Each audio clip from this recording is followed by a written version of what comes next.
Kita membuka Alkitab, sama-sama kita membuka dari beberapa bagian. Pertama, mari kita membaca dari Injil Yohanes. Injil Yohanes, pasal yang keempat. Injil Yohanes, pasal yang keempat, ayat yang ke-24. Kita akan membacakan ayat yang penting ini bersama-sama. Injil Yohanes pasal 4 ayat ke-24, 2-3. Allah itu roh, dan barang siapa menyembah Dia harus menyembahnya dalam roh dan kebenaran. Kita membaca dari kitab Amos. Kitab Amos pasal kelima ayat 21 sampai dengan 27, kita baca bertanggapan. Amos pasal 5, 21 sampai 27. Saya mendahului. Aku membenci, aku menghinakan perayaanmu, dan aku tidak senang kepada perkumpulan rayamu bersama. Sungguh, apabila kamu mempersembahkan kepadaku korban-korban bakaran dan korban-korban sajianmu, aku tidak suka, dan korban keselamatanmu berupa lemak yang tambun, aku tidak mau pandang. Jauhkanlah daripadaku keramaian nyanyi-nyanyianmu. Lagu gambusmu tidak mau aku dengar. Tetapi biarlah keadilan bergulung-gulung seperti air dan kebenaran seperti sungai yang selalu mengalir. Apakah kamu mempersembahkan kepadaku korban sembelihan dan korban sajian selama 40 tahun di padang gurun itu, hai kaum Israel? Kamu akan angkut sakut rajamu dan kewan dewa bintangmu, patung-patungmu yang telah kau buat bagimu itu. Dan aku akan membawa kamu ke dalam pembuangan jauh ke seberang Damsyik, firman Tuhan yang namanya Allah semesta alam. Kembali kita merenungkan tentang ibadah. Ada seorang editor, seorang penulis yang menjadi editor dari satu seri, berarti cukup senior. Dia memberikan satu kata pengantar dalam satu buku yang juga bicara mengenai ibadah. Ini di dalam mereka banyak menuliskan buku tentang ibadah. Nah, di dalam kalimat awal pengantarnya, dia mengucapkan, dia ada mengambil satu buku dan membaca. Dan ini yang dia baca. A Christian worship is not a hiatus for corruption, but an epitome of it. Ibadah Kristen bukanlah jeda bagi korupsi, tapi adalah contoh lambang. Bukan berarti ketika kamu beribadah, kamu berhenti melakukan kerusakan, korupsi, corrupt of life, lakukan penyimpangan. Tidak, waktu ibadah justru itulah contoh lambang daripada corruption. Saudara, ketika dia membaca ini, dia pikir, ini kok pembukaan sudah langsung negatif. Ini kayaknya bukunya salah ambil ini. Ya, masa bicara ibadah itu begitu negatif? Tapi kemudian dia diingat oleh Roh Kudus. Firman Tuhan kembali disegarkan dalam pikirannya. Bukankah di dalam Alkitab sering kali dan banyak kali dari awal sampai seterusnya dalam kisah sejarah orang Israel, Allah berkali-kali menentang ibadah. Karena ibadah itu adalah bukan ibadah kepada Dia, tapi penyembahan berhala, idolatry, satu penyembahan yang seakan-akan ditujukan kepada Allah yang benar. Tetapi sesungguhnya manusia bukan menyembah Allah sejati, tapi Allah menyembah patung-patung, menyembah dewa-dewa, menyembah apa yang bukan Allah. Dan penyembahan demikian itu sangat merusak, sangat berdosa. Dan itu sesuatu yang membinasakan. Worship is very serious. Ibadah adalah sesuatu yang sangat serius. Ketika seorang beribadah, dia pergi ke tempat yang sakral. Ketika seorang melayankan pelayanan, dia melakukan apa yang membuat dia terkesan lebih rohani. Tapi hati-hati, jangan berpikir asal beragama, asal beribadah, asal melayani, asal berkhotbah, asal jadi utusan Injil, atau melakukan suatu karya-karya atau perbuatan yang bersifat rohani, bahkan hebat sekali. Jangan berpikir itu sudah beres dan baik, karena bisa saja justru disitulah seperti kata peringatan kalimat tadi. Bukannya kamu sedang jeda, berhenti, tidak lakukan satu dosa atau pengkorupsian. Tapi justru itulah korupsi yang terbesar-besarnya. Orang datang pada Allah seperti menyembah dia. Padahal sesungguhnya mereka menyembah berhala. Saudara, inilah yang tadi kita baca di dalam kitab Amos. Di mana Allah dengan keras mengatakan, pergi jauh daripada aku, tinggalkan. Tidak usah kamu nyanyi, tidak usah kamu beribadah. Persembahan kamu, korban kamu. Ya. Semua tangan yang ditadakan. Aku jijik, aku membuang. Aku tidak mau berkenan. Ya. Aku tidak mau berkenan. Ya. Okay. Nah saudara, tidak ada hati ketika dipersembahkan kepada Tuhan di atas mezbah. Untuk memuji dia, untuk merendahkan diri di hadapannya, untuk mencari kehendaknya, untuk sinkron dengan dia, untuk mendengarkan dia, firman-Nya, pengajarannya, untuk tunduk dan berkenan pada dia. Sesungguhnya tidak ada ibadah yang sejati. Secara fisik orang boleh datang, secara mulut bisa mengeluarkan kata-kata indah. Secara praktek bisa lakukan semua apa yang merupakan pelayanan, sesuatu ibadah, satu penyembahan.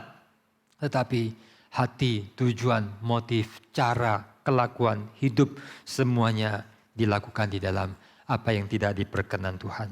Sangat ironis ketika orang Israel membuat patung lembu emas. Mereka mengatakan, hai Israel, kata Harun, inilah Allah yang membawa kamu keluar. Jadi hatinya itu sepertinya percaya pada Yahweh yang membebaskan mereka. Tapi dia lakukan dengan cara tidak benar. Dengan satu ketakutan karena desakan kepada rakyat. Karena dia tidak menuruti prinsip, dia tidak lagi menghormati Tuhan. Kita menyembah Allah menurut pikiran, cara, kelakuan, dan motivasi yang berdosa. Oleh karena itu harus hati-hati dan menjaga. Supaya sikap kita, cara kita, seantero hidup kita lakukan di dalam coram Deo. Itulah satu ibadah yang berkenan kepada Tuhan. Kalau tidak, sangat berbahaya.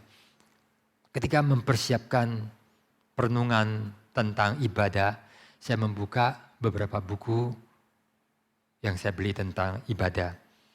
Dan ada satu buku yang saya baca, yang saya lihat isinya banyak sangat berkualitas. Waktu saya lihat ternyata tahun 90-an. Wah, sudah 20-an tahun. Sayang sekali, sudah lama. Tapi masih sangat relevan. Walaupun ada banyak buku-buku baru yang terbit kemudian, dia tidak sempat untuk menjadikan rujukan-rujukan. Ya, dia masih baru merujuk buku No Place for Truth, buku pertama David Wells. Padahal ada 6 buku, ya 5 atau 6 buku yang bahkan Momentum sudah terbitkan. Sayang sekali, tapi sangat bagus. Ternyata saya sudah banyak mencoret-coret. Dan kemarin atau beberapa waktu lalu saya kembali melihat dan banyak tergugah. Dan mungkin akan kembali membaca dan mempelajari. Nah saudara, subtema daripada buku ini adalah A Theology of Worship for this urgent time. Reaching out without dumbing down. Menjangkau tanpa mengendorkan mutu, mengurangin bobot, tanpa membodoh-bodohi. A theology of worship. Satu teologi tentang ibadah bagi masa yang urgen ini. Nah saudara, ketika dia membahas, saya kaget. Dia nggak bicara langsung tentang teologi, tentang pengupasan Alkitab. Apa yang pertama-tama dia bahas? Dia mengungkapkan tentang satu problem krusial yang dihadapi oleh manusia masa sekarang. Dan dia menyebutkan satu buku yang dia katakan buku yang berbobot. Dan waktu saya search internet, sekarang enak sekali search internet, saya mendapatkan rangkuman ringkasan 6 halaman. Saya print dan baca. Tapi lah bicara, itu tulisan daripada seorang bernama Jen Haley. Seorang pelatih dan edukator. Menuliskan satu buku yang berjudul Endangered Mind. Akal budi yang dalam ancaman bahaya. Jadi ini merupakan satu ungkapan, satu pembelajaran mengenai satu kemerosotan yang terjadi kepada generasi masa sekarang. Saudara, sebagai seorang edukator, dia merasa heran. Mengapa guru-guru para pendidik sering bertanya-tanya kepada dia. Mereka bertanya dalam keheran. Ya, tidak tahu ya, apakah kami punya kemampuan mengajar ini kurang mampu atau murid-murid kami itu semakin merosot, makin kurang pinter dibandingkan dengan masa sebelumnya. Kenapa? Nah, itu men-trigger dia untuk melakukan riset yang mendalam. Lalu di dalam riset yang mendalam, dia kemudian menemukan satu fakta yang sangat mengagetkan. Dan yang paling menonjol dari penemuan-penemuan yang dia temukan tersebut, salah satu yang dia tonjolkan adalah bahwa anak-anak yang banyak menonton TV, secara aktual otak mereka semakin mengecil. Saudara, ini tahun 90-an. Sekarang tahun 2023. Kira-kira 28 tahun yang lalu. Ini belum ada YouTube. YouTube lebih sakti dari TV. Sekarang orang jarang nonton TV. Tapi YouTube berbayar, open 24 hours. Dulu cepat-cepat buru-buru pulang kerja karena jam 6 itu ada acara prime time. Ada drama berseri bertahun-tahun, tak habis-habis. Khawatir ketinggalan episode. Sekarang anytime bisa dikejar. Dan akan menonton jauh lebih banyak. Belum lagi TikTok, belum lagi short yang kadang itu terus terpaku kepada situ. Nah saudara, setelah dia memperlihatkan bahwa ada banyak faktor, bukan cuma satu faktor. Ya, baik di dalam masyarakat, khususnya dalam rumah, dia ungkapkan dalam buku tersebut, buku daripada John Haley ini, ada banyak bukti yang meyakinkan bahwa banyak anak-anak di masyarakat sekarang itu menjadi kurang intelijennya, kurang intelijen, kurang cerdas, dan kurang memiliki kemampuan learning dibanding dengan para pendahulu mereka, generasi sebelumnya. Ya, nah ini dia temukan. Ada banyak kondisi hidup kekinian yang memang menjadi pemicu, ya, yang menyebabkan proses pengkerdilan kemerosotan generasi masa sekarang. Terlalu banyak menonton TV membuat otak tidak bertumbuh secara baik. Saudara, saya tidak memberi ceramah. Saya sedang berkhotbah. Ketika mendengarkan apa yang disampaikan, mungkin orang akan bertanya, masa begitu? Bukankah TV juga sumber pengetahuan? Ya. Buku yang saya baca adalah mengenai ibadah. Tapi dia mengutip ini dan bisa ditelusuri dan dia lakukan satu riset yang mendalam. Dan saya percaya dia tidak sembarangan. Kita bisa mempelajari lebih lanjut. Ya, khususnya ada satu orang yang secara khusus bicara mengenai TV. Neil Postman. Ya, amusing ourselves to death. Ya, menghibur diri sampai mati. Ya. Nah, itu adalah satu buku yang sangat terkenal bagaimana peran pengaruh daripada sesuatu yang merupakan gambar hidup. Ya, itu begitu menarik. Kita lihat kekuatan daripada TV, acara, film, video itu menjadi musuh dari guru sekolah minggu, menjadi musuh daripada gereja, musuh daripada banyak yang mengajar. Karena begitu menarik, anak-anak yang autis pun yang tidak bisa terkendali dengan memegang handphone. Dan itulah ya makin autis, makin masalah, makin pegang handphone. Ya, dan kita lihat itu kadang ada di dalam gereja. Anak-anak yang terus ya pegang. Ya, anak yang lebih kurang mungkin lebih bisa terkontrol. Makin dia kesulitan, makin pegang dan makin hancur. Nah, akan membuat dia akan makin sulit untuk komunikasi dan sebagainya. Kenapa TV itu dianggap kurang baik? Karena TV itu memberi banyak data-data yang ringan, yang enak, yang mudah. Yang begitu data diberikan pada kita, tidak usah banyak pikir, telaah, akan terus kita tuh dirangsang dan membiasakan diri kita itu tidak perlu terlatih.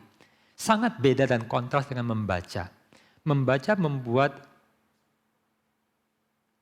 orang lihat, kok membaca huruf-huruf apa yang menarik sih? Sampai berjam-jam. Bagi sebagian orang, begitu buka buku langsung tidur, obat tidur yang paling mujarab. Ya, begitu 3 halaman langsung KO. Lihat buku tebal langsung kepala pusing. Ya. Tapi ada orang itu bisa membaca huruf-huruf itu sampai begitu asik. Imajinasi mereka bekerja. Mereka masih tekun. Apalagi kalau buku-buku yang ada pengetahuan, bernalar, merangsang pikiran. Dan kadang itu perlu ketekunan. Nah disitulah saya tidak mendalami.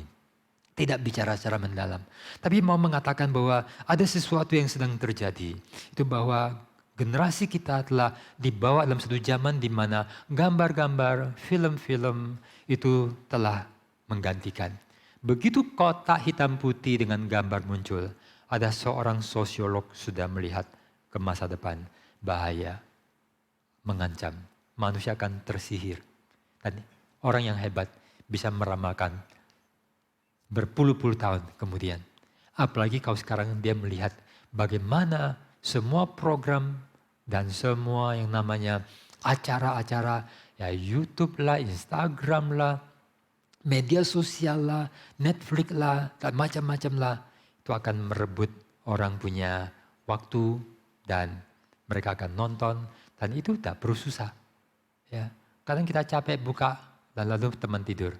Tak sampai mikir. Nonton akan menjadi baik ketika terkontrol dan orang tua ajak diskusi. Ajak bernalar dengan baik. Yang kamu nonton itu apa? Kenapa seperti itu? Gimana laki sama laki? Menurut kamu gimana? Merangsang. Itu pendidikan. Tapi kalau terus, nanti secara tidak kritis penanaman nilai. Lalu otak itu sedang dibuat, tidak usah kerja. Dan otot-otot otak itu makin tidak terlatih, makin lemah. Dan dia itu dikontrol dan diarahkan. Dan seperti yang diselidiki, makin lama otak makin mengecil. Umur 1 sampai 2 otak perkembangannya itu kenceng. Setelah itu akan menjadi pelan. Lalu kemudian grow secara lebih beda. Nah, kalau masa-masa yang penting itu sudah rusak, tak terlatih, habit, itu akan sulit. Ada anak yang pinter, tapi dengan pengaruh zaman, dengan banyak nonton, makin lama makin tak pinter, makin berkurang. Nah, ini adalah apa yang harus jadi perhatian. Tapi apa kaitan dengan khotbah ini saudara? Nah saudara, orang sekarang apa yang diinginkan adalah apa yang ringan, ingin dihibur. Dan itu memberi pengaruh kepada seluruh tatanan hidup, termasuk di dalam ibadah. Orang ke gereja mau apa yang merupakan khotbah yang mudah, yang ringan, yang dihibur, suasana musik yang nyaman dan sebagainya. Tapi satu kualitas sedang berkurang. Saudara, kita tidak membahas secara mendalam. Tetapi ada kaitan dengan semua pengaruh ketika revolusi industri, struktur hidup berubah. Dulu anak, suami istri, orang tua anak kumpul bersama. Banyak diskusi, banyak pembelajaran, kerja bersama.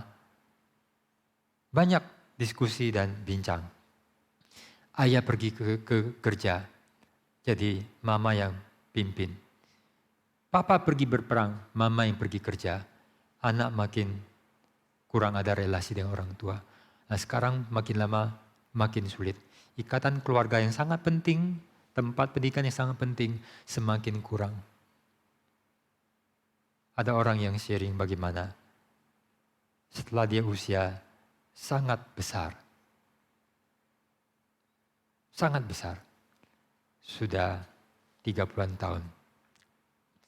Mengalami masih kesulitan dalam karakter kebiasaan.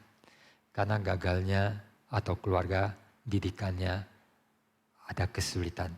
Dan dia mengalami kesulitan yang perlu bimbingan. Ada orang yang mungkin sampai tua masih mengalami berbagai kesulitan.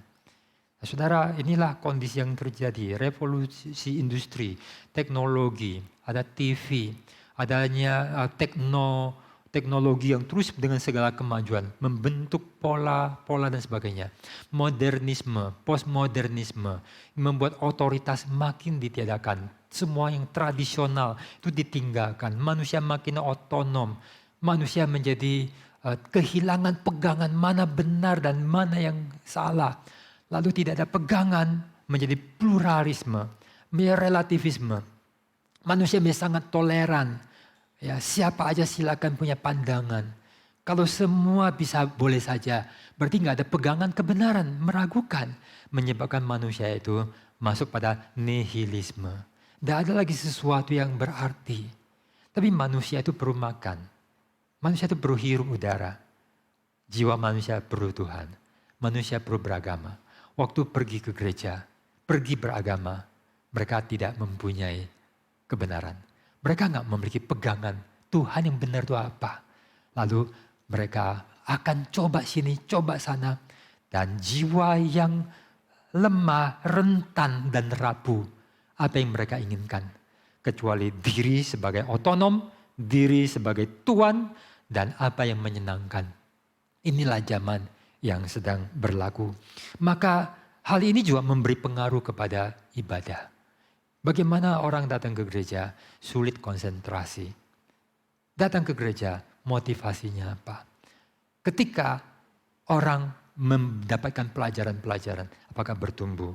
Penulis yang saya baca, dia mengatakan bahwa saya mengajar kelas di dalam kelas. Lalu orang mengatakan, aku belajar banyak. Aku mendapatkan banyak inspirasi. Tapi dia merasa gagal dan kecewa. Karena apa yang dia ajar bimbing seperti tidak memberi pengaruh perubahan kepada jemaatnya. Dia sebagai pendidik melihat bahwa ada orang merespon. Aku dengar, aku berterima kasih, aku banyak data. Kemarin habis remaja, anak pulang makan dengan orang tua. Ditanya, belajaran apa? Yang disampaikan pengkhotbah. Oh, tentang identitas Bapak. Kamu belajar apa? Oh, identitas ini. Nah, langsung istri mengatakan, memandang saya dengan nada agak tinggi. Nah itu, yaitu gereja. Ya. Orang dengarkan pelajaran, selalu dengan prinsip. Tapi apa kaitan dengan hidup? Ini belajar apa? Kalau hanya prinsip, kita bawa, seperti yang tadi saya katakan. Penulis ini mengajar kelas. Dan jemaatnya mengatakan, aku dapat banyak pelajaran. Aku terinspirasi. Tapi sang pengajar merasa kecewa. Jemaat tidak berubah. Karena mereka telah mempunyai satu habitual. Pengetahuan-pengetahuan itu adalah random. Ya. Tanpa ada kaitan. Kumpulan-kumpulan. Yang sekarang gambar-gambar, data-data itu diatur ulang membentuk apa yang orang suka untuk membuat cerita masing-masing. Seperti ini juga setiap orang mengambil data, mengambil khotbah, mengambil informasi. Seperti Frankenstein, campur aduk.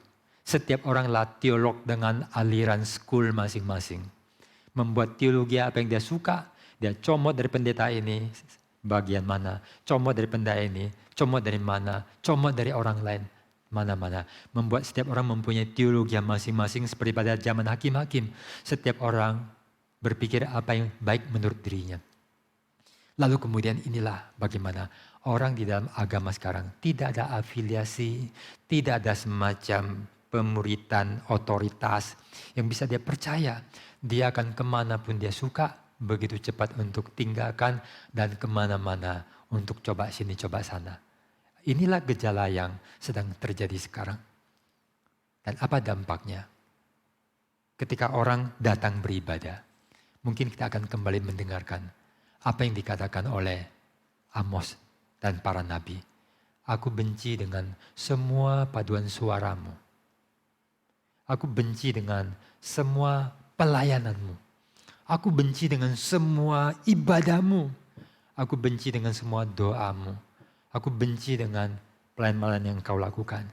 Karena ketika you lakukan semuanya itu, you tidak lakukan bagi aku. Engkau melayani diri.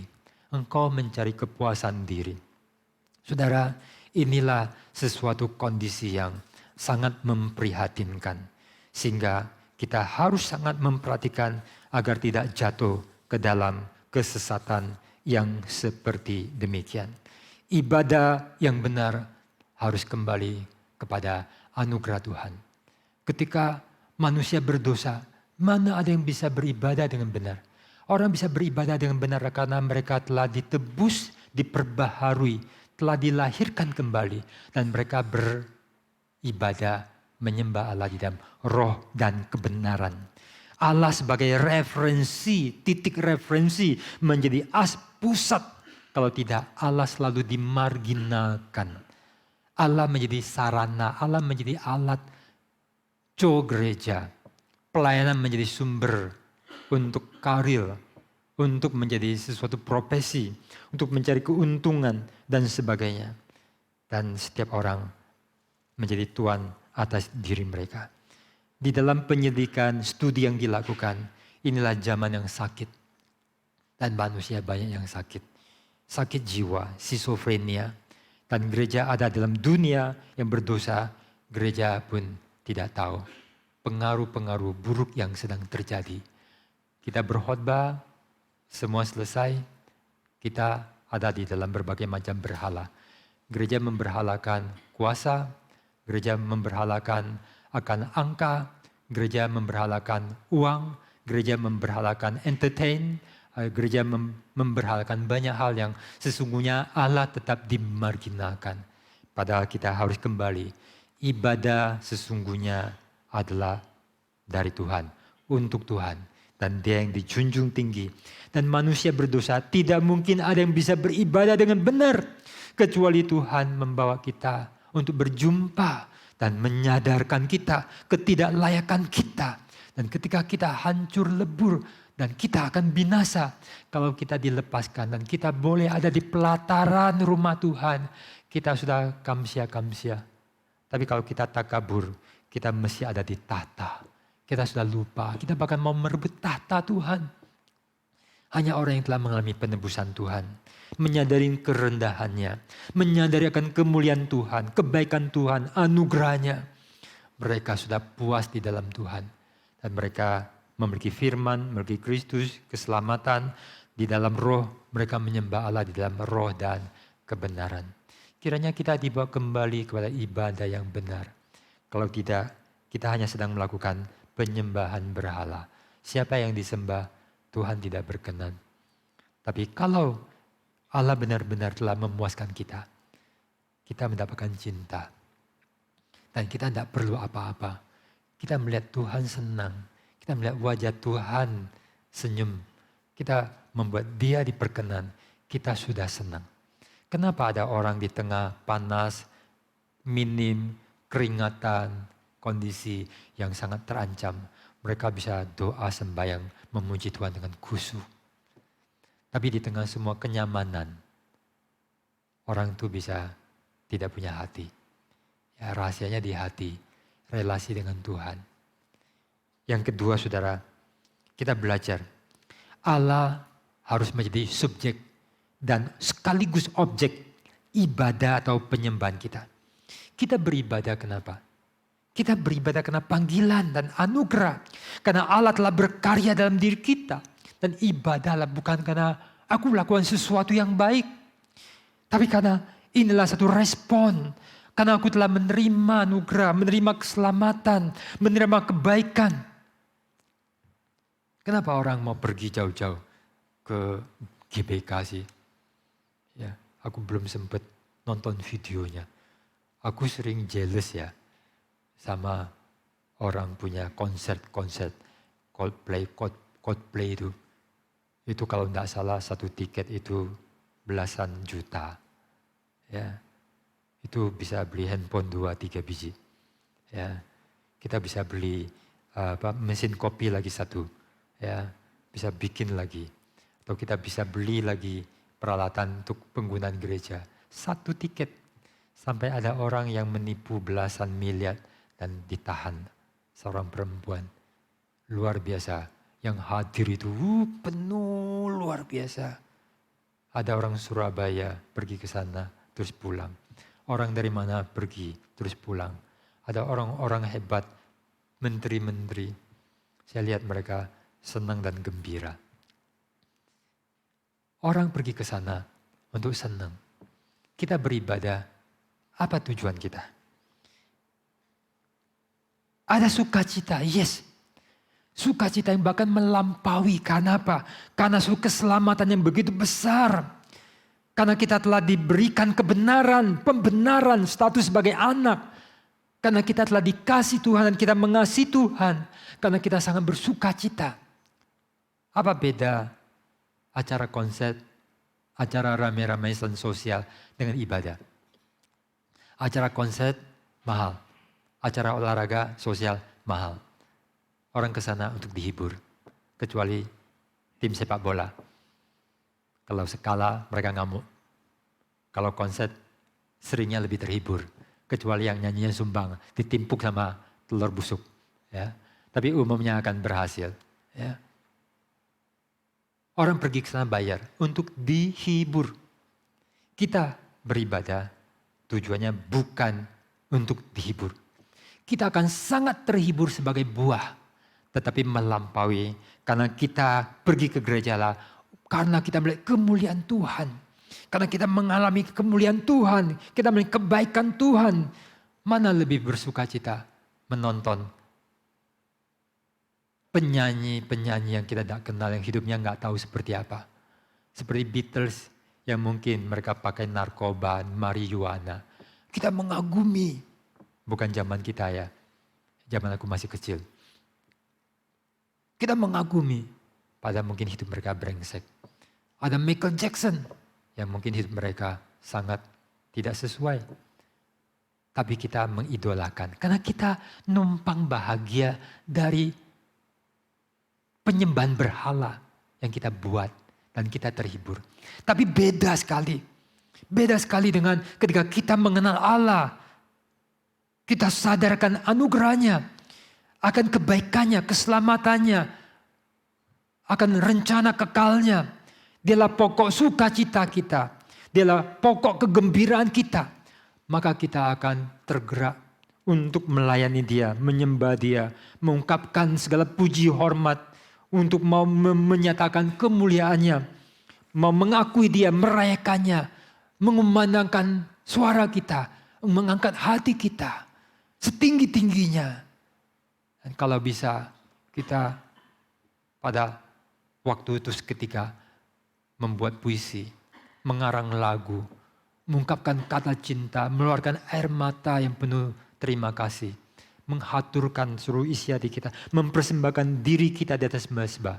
Itu tidak ada di acara konser. Mereka saling memanfaatkan dan dangkal. Dan orang kecewa sama John Lennon dan menembak. Penggemarnya menembak John Lennon karena kecewa. Kita akan kecewa sama semua bintang yang menghibur kita. Kita bayar mereka mahal dan mereka kaya raya. Tapi banyak yang adalah orang yang tidak beres. Tetapi kepada Allah kita menemukan harta, kemuliaan, anugerah. Kita menemukan yang paling berharga. Kita beribadah, kita menyembah Allah dengan Dia sebagai subjek.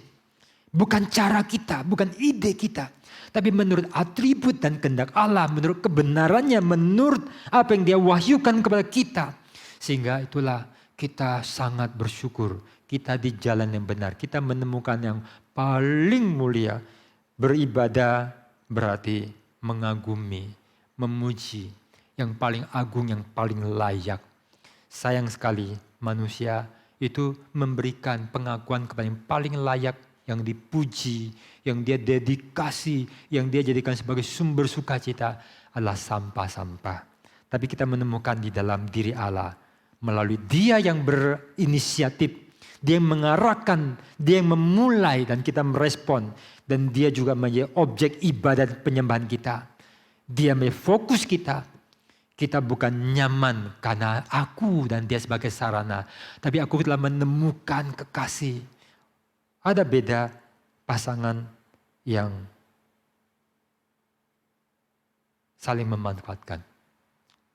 Seorang suami akan senang karena istrinya cantik, pinter, baik untuk memuaskan dia. Tapi dia nggak mencintai. Dia mencintai diri. Waktu tiba dia kecewa, dia akan melukai. Dia akan menguras, habis manis sepa dibuang. Orang ini tidak sangat bahagia. Seorang ibu, seorang bapak sangat sayang anaknya dan melayani anaknya. Anaknya menikmati makanan enak, dilayani. Tapi anaknya itu adalah orang yang masih egois dan belum matang. Orang yang belum matang tidak pernah menikmati bahagia yang sejati.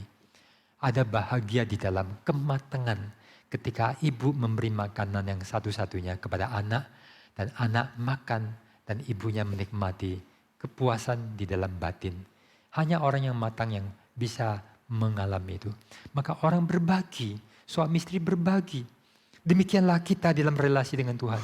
Kita tidak paling bahagia ketika kita memanfaatkan Allah dan dapat berkat Allah. Tapi ketika kita menemukan Allah sebagai kekasih.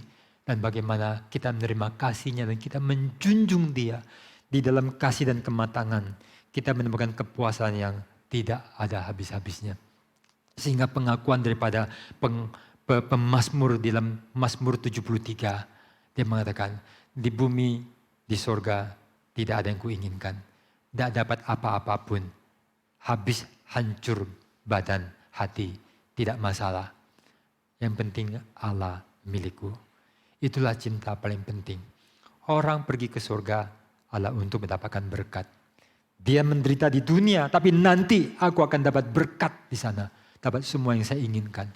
Tapi hati belum tentu mencintai Tuhan. Tapi pemazmur telah menemukan satu rahasia yang paling tinggi setelah melewati satu fase tingkat kerohanian yang lebih dalam. Dia menemukan bahwa Allah lah pusakanya. Inilah pujaan hatinya. Maka orang yang telah menemukan Allah sebagai subjek yang menarik dia, memberi dia anugerah dan mengarahkan dia, memberi dia sesuatu anugerah, memberi dia modal untuk dia bisa hidup dalam Tuhan dan mengarahkan hatinya. Sekarang Allah menjadi objeknya, menjadi tujuannya. Saudara, ada sesuatu yang sangat membuat saya heran sama orang-orang di keraton. Di Jogja banyak orang yang gajinya kecil, sangat kecil. Tapi mereka itu mempunyai semacam kebanggaan untuk mengabdi. Ada sesuatu yang mengherankan bagi saya yang telah dipengaruhi oleh sesuatu demokratis. Setiap orang dilahirkan sama. Tapi ada orang yang mempunyai kasta-kasta. Ada yang lahir sebagai raja, keturunan raja, itu menjadi satu privilege tertentu. Ada mereka yang lahir sebagai pelayan, sebagai abdi, abdi dalam. Dan mereka itu begitu senang untuk mengabdi. Ada sesuatu yang saya sulit mengerti. Sukacita apa? Tapi kadang kalau orang menemukan junjungan, susuhunan mereka, itulah orang yang bukan mulia. Itu cukup menyakitkan. Tapi mereka kenapa punya pengabdian dan ada semacam kebanggaan dan senang lakukan. kita punya alasan untuk memiliki junjungan yang sejati. Tuhan kita, Tuhan yang menyerahkan dirinya mati bagi kita. Bukan junjungan susuhunan yang mengorbankan abdi-abdinya. Tapi dia Tuhan yang berkorban, menyerahkan nyawanya untuk kita. Dia patut menerima hati kita. Dan dari semua makhluk, semua benda harta yang membuat kita bahagia, tidak ada yang lebih daripada Tuhan sebagai objek cinta, ibadah, pengabdian, pujaan, penyembahan, syukur yang terdalam. Inilah yang mendorong orang-orang beribadah. Dan di dalam Kristen keluarlah lagu, syair, musik, komposisi, alat, arsitektur, sculpture, lukisan, patung, semua sastra. Karena mereka terdorong oleh satu cinta yang membara, kepuasan yang begitu mendalam. Sampai ada orang mengatakan bahwa sesungguhnya Yesuslah penakluk. Kami dengan senjata tembak dan meriam berusaha menaklukkan dunia. Kemudian kami dikalahkan dan akan tercelah. Tapi orang Galilea itu penakluk sejati. Tanpa kekuatan senjata, dia membuat setiap tahun, setiap masa, ada orang yang rela menyerahkan hidup mereka, rela mati untuk pergi sebagai misioneri, diutus. Ini luar biasa. Mereka lakukan bukan bodoh. Mereka pergi dengan tantangan, tapi sukacita melimpah. Hidup yang sangat berharga. Karena sesungguhnya mereka beribadah. Mereka memuji, mereka melayani, mereka memuliakan Dia. Dan ketika kita dalam perkumpulan jemaah, inilah yang boleh kita lakukan. Karena sesungguhnya di sini tidak ada aktor. Kita semua pelakon. Dan Dialah satu-satunya yang kita sembah, sujud, kita melihat, kita merasakan, kita mengalami kebaikannya. Dan kita bersyukur sesungguhnya dalam rumah Tuhan. Setiap jendela itu bergetar. Setiap dinding itu bergema. Setiap atap itu merasa mau jebol. Karena pujaan, pujian, kumandang, syukur, sembah, ucapan syukur yang keluar dari jiwa yang telah ditebus, yang merasa mereka paling bahagia telah menemukan objek penyembahan, susuhunan yang paling suci. Itulah alasan dan motif dan dasar kita beribadah. Yang terakhir saudara, kita menjadi serupa dengan yang kita sembah. Mazmur 115 ayat 8. Seperti itulah jadinya orang-orang yang membuatnya dan semua orang yang percaya kepadanya. Dan diulang dalam Mazmur 135 ayat 18. Sama persis kata-katanya. Orang-orang yang menyembah berhala akan menjadi seperti berhala yang mereka sembah. Berhala mereka itu tidak punya tangan tidak bisa bekerja. Punya mata tapi palsu tidak bisa melihat. Maka mereka yang menyembah berhala akan jadi buta rohani. Menjadi lumpuh. Seperti yang kita sembah. Maka akan seperti itulah. Manusia sesungguhnya lah makhluk yang bersembah sujud. Man is a worshipper. Seorang yang menyembah. Kita selalu ada rasa kagum. Kita selalu ada rasa memuji. Kita ada rasa pengagungan. Bahkan pengabdian kepada tokoh politik, kepada artis, kepada atlet, kepada orang-orang hebat, saintis, orang kagum. Mungkin kepada para artis seperti Michael Jackson dulu, Elvis Presley, zaman telah berubah, sekarang siapa? Ya, mungkin kepada para artis, entah dia cantik, entah dia hebat, entah Bruce Lee. Wow. Dulu di zaman saya bikin double stick. Saya bikin sendiri. Oh ya. Tapi sekarang tidak bisa pakai, bisa kepala saya yang kena. Ya, saya bikin. Ya, lalu pakai suara gaya-gayanya. Banyak yang ikut-ikutan sebenarnya. Karena itu sangat luar biasa. Apa yang kemudian terjadi? Saya pakai sepatunya Bruce Lee yang murah. Ya. Kita gaya-gayanya dia. Belajar. Cuman sayang, belum ketemu suhu untuk belajar Wing Chun, lalu dia kembangkan jadi Jet Kundo dan sebagainya. Kita mengidolakan, luar biasa. Bintang-bintang film, pemain badminton, pemain basket, pemain sepak bola, beli jersinya yang saya nggak akan beli karena kemahalan, ya, mahal luar biasa, dan sebagainya dan sebagainya. Para politikus, orang kagum sama Ahok, kagum sama Jokowi, kagum, ada yang kagum sama Hitler, ada yang kagum sama Madonna. Sampai saya takut. Kenapa? Kalau kita kagum, kita akan mirip-mirip dia. Kita akan berlagak kayak dia. Maka itu sangat luar biasa. Saudara, ketika kita menyembah, kita mengagumi, entah itu seorang tokoh rohaniwan, baik dia dari agama apapun, maka saudara, orang yang salaman sama ustadz seperti Gus Dur, wah itu tangannya nggak dicuci itu, ya, mungkin tidak dicuci, ya, atau dengan tokoh rohani Kristen, wah kalau bisa minta tanda tangannya, wah kitabnya atau apanya, kita akan kagum.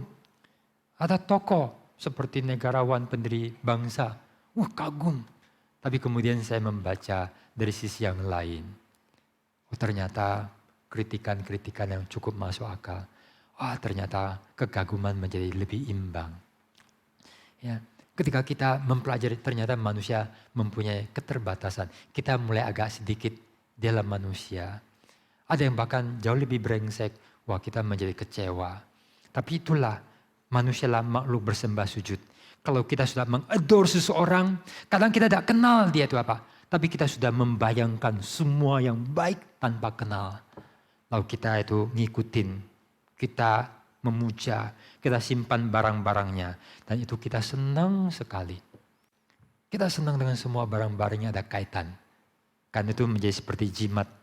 Seperti itu barang-barang yang kudus. Kita telah dibutakan. Dan kalau kita ada yang suka Madonna, nanti dia akan ikut-ikutan. Ada yang senang, ada seorang murid mengatakan, aku lagi baca buku Hitler. Ya, aku kagum. Saya yang takut, kagum apanya? Ya, nanti dia akan ikut-ikut teladannya. Saudara, ada seorang penulis buku yang diterbitkan oleh Momentum. Dia cerita bahwa satu saat dia itu lagi di pertandingan di sekolahnya itu tempat olahraga. Ya, di sekolah itu ada seorang yang ganteng, gagah, idola, keren, badannya atletik, ganteng. Dia itu seperti Olympus, Zeus di tengah-tengah Olympus. Orang kepingin jadi pacarnya, laki-laki kepingin jadi temannya. Suatu saat orang itu duduk di sebelah penulis buku ini yang masih di sekolah dulu. Wah, kemudian bincang-bincang. Pas dia lagi ada kakinya lagi bermasalah, gak bisa olahraga. Jadi bincang-bincang, jadi temenan, ya. Wah, dia merasa bangga dekat sama dia. Ya, dia mulai agak gaya-gaya mirip dia. Dia merasa dekat sama dia, memberi dia semacam pride. Di satu saat kemudian dia jadi hamba Tuhan. Dia tuliskan buku. Aku gayanya, cara jalannya, berapa baju saya, sudah ngikut-ngikut dia.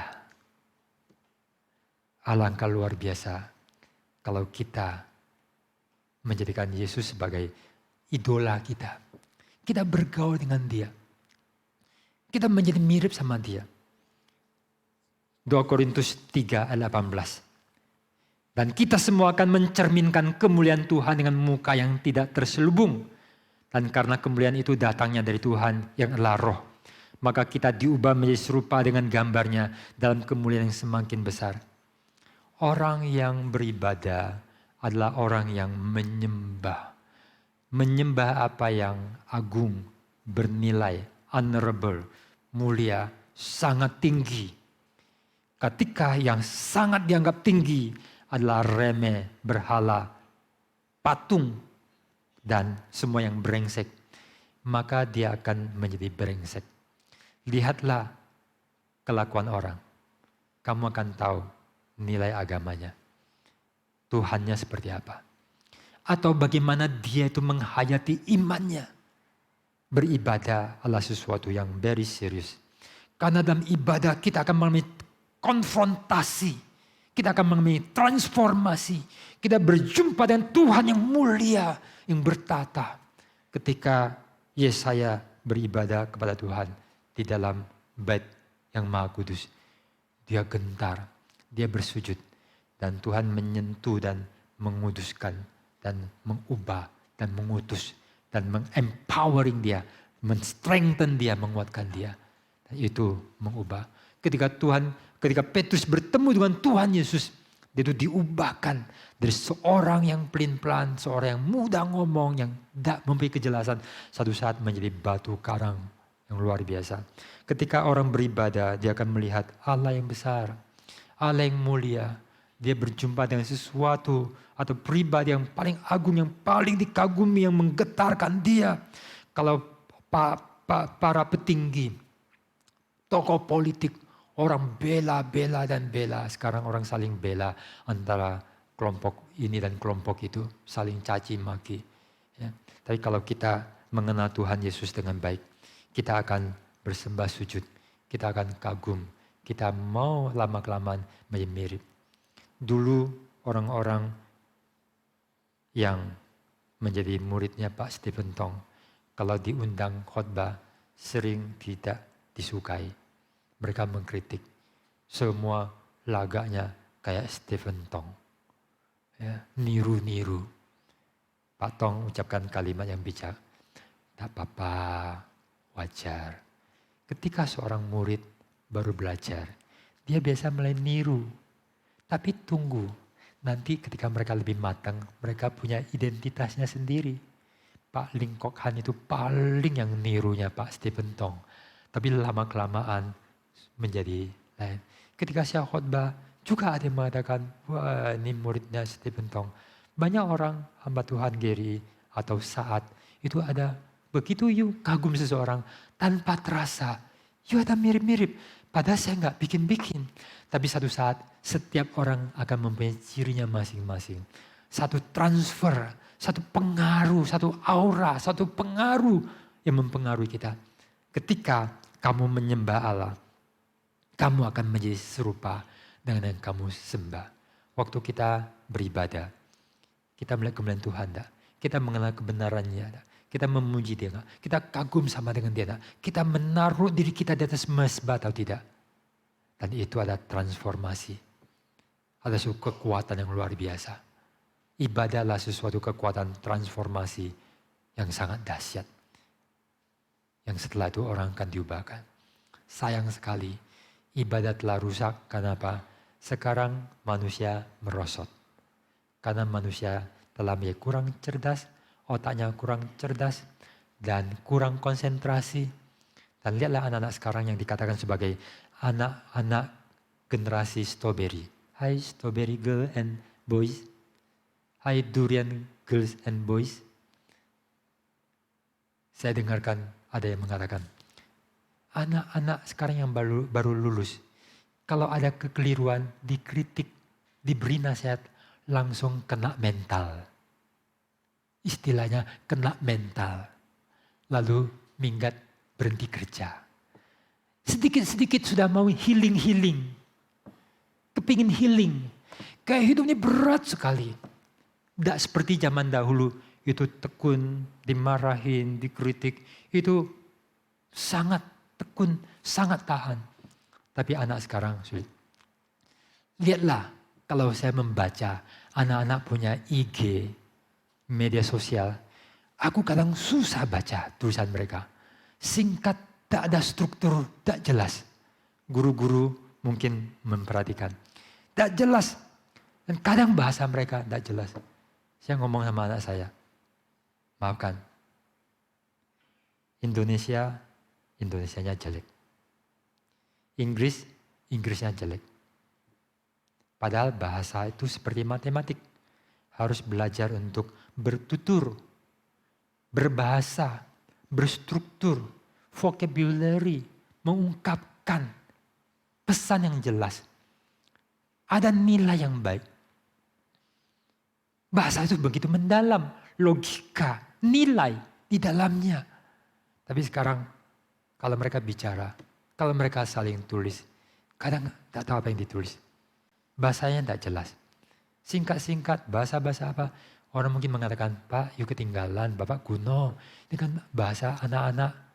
Tapi kadang saya lihat kok agak kelewatan. Dan kalau mengungkapkan sesuatu, sangat sulit. Tolong para guru memperhatikan. Dan saya merasa susah hati. Anak saya bukan mengkritik dan menjelekkan mereka. Tapi mungkin banyak. Bahasa Indonesia tak jelas. Inggris Indonesia campur-campur. Kalau orang bule dengar Inggris mereka tak ngerti. Kita dengarkan bahasa Indonesia mereka tak ngerti.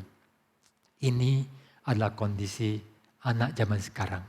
Dan seringkali masuk kepada nonton YouTube, acara, dan lalu terpaku. Lama-lama terjadilah kemerosotan. Masuk ke gereja, maka dengarkan kata penulis itu.